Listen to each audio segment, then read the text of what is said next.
Israel did not just attack any random military base. Israeli forces crossed an invisible red line and directly hit the intelligence core of the Iranian regime, killing the minister responsible for coordinating Tehran's secret operations. The confirmed death of Ali Larijani and the intelligence chief turns the conflict into a personal manhunt. The Israeli government is sending a clear message that it can locate and destroy the strategic command structure inside enemy territory itself. In the last 24 hours, Iran's retaliation began with the launch of ballistic missiles against Israeli territory. The military revenge is meant to show strength, but it also exposes the vulnerability of a regime that has lost its main security coordinators. As missiles cross the skies of the Middle East, the European Union panics and demands an immediate end to the war. Fear of a global energy collapse grows as the Strait of Hormuz becomes the next likely target. If Israel keeps eliminating Iran's top leadership, do you think the regime in Tehran will collapse from within, or will it blow up everything around it out of desperation, starting a global war? Only answer if you are not afraid to expose your political opinion. The Israeli operation that killed the intelligence minister required an unprecedented level of infiltration. To carry out such a precise strike, Israel's intelligence service had to compromise Iran's internal security and track the exact movements of the target. Ali Larijani was not just some government bureaucrat. He represented the backbone of Iran's security system, controlling the flow of information between the supreme leader and allied militias spread across Lebanon, Syria, and Iraq. The fall of such a central figure paralyzes the chain of command. Without its main strategist, Iranian forces lose the ability to coordinate complex attacks and start acting reactively, simply trying to survive the Israeli offensive. The psychological impact of this killing hits the top of the regime directly. Iranian generals realize that their underground bunkers no longer offer absolute protection, and mutual distrust begins to erode loyalty inside the power circle in Tehran. This feeling of vulnerability turns air defense into a secondary problem. The Iranian government's real challenge now is hunting down the internal informants who leaked the exact coordinates for Israeli fighter jets to carry out the deadly bombing. In an attempt to contain the internal crisis, Iran launched a wave of revenge missiles against Israel. The massive attack seeks to restore troop morale and prove to the local population that the country still has military response capability.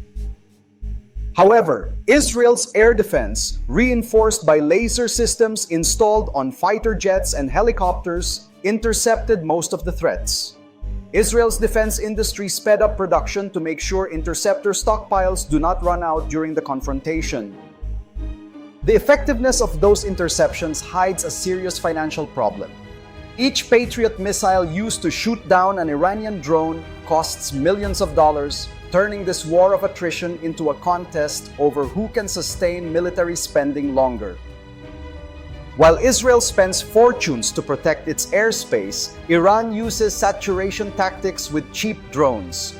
Iran's strategy aims to drain the enemy's financial and logistical resources before launching a coordinated ground attack with its allied militias. Military tension spills into Lebanon, where Israel intensifies bombings against Hezbollah infrastructure in Beirut. The Israeli military is threatening to destroy bridges in the south of the country to stop weapons from being resupplied to Shiite forces. France publicly declared that it is unrealistic to demand Hezbollah's disarmament while Lebanon is suffering daily attacks. The French position exposes Europe's frustration with the lack of a viable diplomatic solution to contain the expansion of the armed conflict. Hamas, isolated in the Gaza Strip, is trying to keep control of the territory while Israel expands its attacks on the local police. The Palestinian group asked Iran to avoid attacking neighboring countries, fearing it could lose what little political support it still has. Saudi Arabia, worried about regional instability, called an emergency meeting with Arab and Islamic ministers. The Saudi government is trying to build a diplomatic bloc to prevent the war between Israel and Iran from destroying the Persian Gulf economy. Qatar also spoke out, condemning the Israeli attack on facilities linked to the South Pars gas field. The energy infrastructure shared by Qatar and Iran is becoming a sensitive target that could paralyze the global supply of natural gas. The threat to the global energy sector is forcing the United States to intervene directly. The American military used deep penetration bombs against Iranian missile silos located near the Strait of Hormuz, trying to guarantee the safety of commercial navigation. Despite the American show of force, European allies refused Donald Trump's request to send warships to the Gulf. The refusal exposes a deep fracture in the Western alliance and leaves the United States operating almost alone in the region. America's naval isolation reveals the operational limits of European powers. Military analysts confirm that the British Navy does not have enough capacity to protect its own commercial vessels, which helps explain the decision to keep its distance from a direct confrontation with Iran. The lack of European support is creating a political split inside Washington. Joe Kent, the American counterterrorism chief, resigned from his position while openly criticizing the military escalation and questioning whether the government entered a war it had promised to avoid. Kent's departure strengthens the political wing that demands an end to American involvement in the Middle East. This internal division weakens the United States' diplomatic posture and encourages Iran to test the limits of Trump's military patience. Taking advantage of America's distraction, China is stepping up pressure on Taiwan. The Chinese government offered the island energy security in exchange for peaceful reunification, using the global oil crisis as a direct tool of geopolitical blackmail. Taiwan rejected China's offer and is seeking cheaper air defense systems to face possible saturation attacks. The island understands that the United States is overstretched and will not be able to provide military protection in two different oceans at the same time. The war in the Middle East is also directly affecting the battlefield in Eastern Europe. Ukrainian President Volodymyr Zelensky confirmed that his country is facing a critical shortage of interceptor missiles because American military resources are being diverted to Israel. To try to make up for the lack of weapons, Ukraine sent 200 electronic warfare specialists to the Middle East. The goal is to study Iranian drone tactics in real combat and apply that knowledge to defense against Russia. Russia, meanwhile, is taking advantage of Ukraine's ammunition shortage to move forward on the ground. Russia's top military commander said his troops captured 12 localities in Ukraine during the first weeks of March, consolidating strategic positions in the east of the country. The interconnection of these conflicts shows that global security has entered a state of collapse. The absence of a coordinated Western response allows rival nations to exploit American vulnerabilities, forcing Washington to divide its attention and its limited military arsenals. Iran officially declared that its nuclear doctrine will not change, but it demanded a new security protocol for the Strait of Hormuz. That demand sounds like a veiled threat of a total blockade if Israeli attacks continue. The presence of Iranian naval mines turns commercial transit into a high-risk operation. The American military says it has options to neutralize the explosives, but carrying out that clearance would require a mine-sweeping fleet that is currently unavailable. To guarantee the flow of oil, 2 Indian aircraft carriers took responsibility for escorting merchant ships through the strait. India's intervention shows how emerging powers are filling the security vacuum left by the pullback of Western naval forces.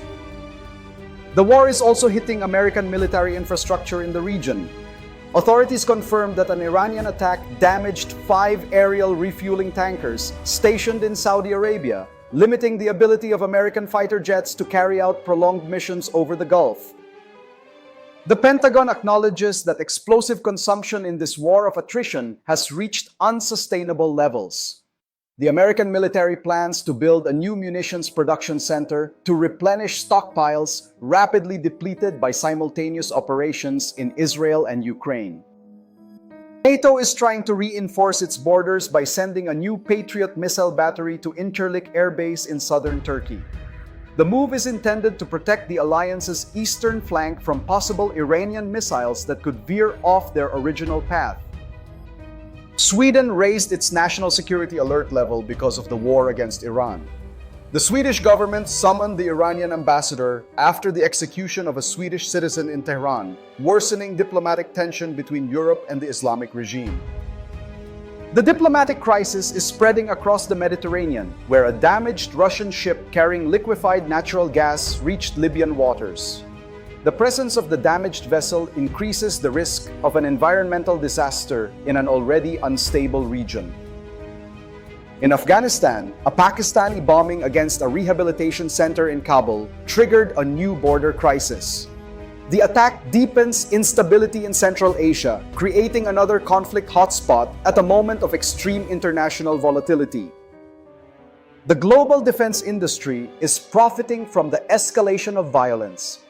An Australian company signed a multi-million-dollar contract to supply anti-drone cannon systems to a client in the Middle East, showing the urgency of protecting critical infrastructure from cheap aerial attacks. The United States and the United Kingdom are trying to standardize their data systems to improve electronic warfare against drones. This technological integration aims to create a unified defense network capable of identifying and neutralizing swarms of unmanned vehicles before they hit their targets. Ukraine opened its real battlefield data so allies can train military artificial intelligence. This unprecedented initiative allows Western algorithms to learn how to predict Russian troop movements and improve the accuracy of artillery strikes. The Ukrainian army also overhauled its basic training, focusing almost entirely on defense against suicide drones. That tactical shift reflects the new reality of modern war, in which unmanned aerial vehicles have replaced traditional infantry as the main threat on the front line. Spanish and Belgian companies signed an agreement to promote new anti-drone systems on the European market. The expansion of defense technology reflects growing fear that tactics used in the Middle East and Ukraine could be applied in terrorist attacks across Europe. Estonia, a small Baltic country, is leading the expansion of defense based on unmanned technology. The Estonian government is investing heavily in attack and surveillance drones, preparing for a possible direct confrontation with Russia's armed forces. Sudan is suffering the indirect effects of the war in the Middle East and could run out of medical supplies within a few weeks. The disruption of trade routes in the Red Sea is blocking humanitarian aid from arriving and worsening the country's internal crisis. Drone attacks in Sudan have already left dozens dead and wounded, according to international medical organizations. The spread of cheap weapons is turning local conflicts into brutal massacres, while the international community still cannot intervene effectively enough to protect civilians. The Houthi rebels in Yemen have still not formally entered total war, even though they have the military capacity to escalate the conflict. The group is waiting for the ideal strategic moment to launch a coordinated offensive against international shipping routes in the Red Sea. Iran's war strategy, according to intelligence analysts, is not aimed at calibrating the response, but at escalating the conflict continuously. The regime in Tehran believes that constant pressure will force the United States to pull back to avoid greater wear and tear. The Gulf states are evaluating their offensive options against Iran if diplomacy fails completely. The possibility of a preventive attack led by Saudi Arabia and the United Arab Emirates adds a new level of unpredictability to the regional crisis. Turkey is testing swarm behavior in its new suicide drones, preparing to export the technology to allied countries. The ability to launch dozens of flying explosives at the same time changes the balance of power and makes traditional defenses obsolete. Israel approved an emergency military budget of nearly $1 billion to sustain the war against Iran. The rapid funding shows that the Israeli government is prepared for a prolonged conflict and does not intend to back away from its offensive positions. Poland received judicial authorization to extradite a Russian archaeologist to Ukraine. The legal case shows how the war goes beyond the battlefield and reaches civilians accused of collaborating with Russia's illegal occupation of Ukrainian territories. The European Union renewed sanctions against people and entities linked to Russia's war in Ukraine. The economic measure aims to choke off Moscow's military financing, but it runs into Russia's ability to bypass restrictions through alternative trade routes. Pressure for an emergency munitions package in the United States flared up again after the attacks in the Gulf. The American Congress is debating the release of billions in funding to make sure the Pentagon can restock its arsenals before a new battlefront opens. The Israeli government says it has already won the tactical war against Iran, but admits that strategic objectives remain incomplete. The elimination of Iranian leaders destabilized the enemy, but it did not guarantee the definitive security of Israel's borders. The hunt for commanders of the regime in Tehran remains relentless. Israel is showing that it has the intelligence and technology needed to hit any target anywhere, forcing the Iranian government to live in a permanent state of paranoia. The political split in Washington and Europe's refusal to support the United States militarily create a dangerous scenario of isolation. Without a united Western coalition, the responsibility for containing Iranian aggression falls entirely on American and Israeli armed forces. The elimination of Iran's intelligence corps changed the rules of the game in the Middle East. The regime is shaken from within, consumed by distrust and fear of new precision strikes that could destroy what remains of its command structure. If Israel keeps eliminating Iran's top leadership, do you think the regime in Tehran will collapse from within, or will it blow up everything around it out of desperation, starting a global war? Only answer if you are not afraid to expose your political opinion.